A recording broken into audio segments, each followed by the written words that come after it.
ইউটিউবে আমি জার্নি শুরু করেছিলাম 2021 থেকে। আনফর্চুনেটলি কোনো কারণে আমি 2021-এর মাঝামাঝি ইউটিউব বন্ধ করতে হয়, সাম রিজনস। সো কিছু রিজন আমি বলবো যে কী রিজনে আমি ইউটিউব বন্ধ করি।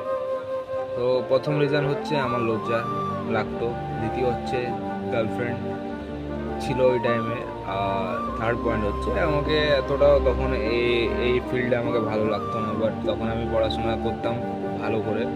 তো সেক্ষেত্রে আমি স্কুল লাইফটা আমি ভিডিও এগুলোতে না বরবাদ করার জন্য আমি নিজের ভুল সিদ্ধান্ত নেই তখন আমার লাইফে।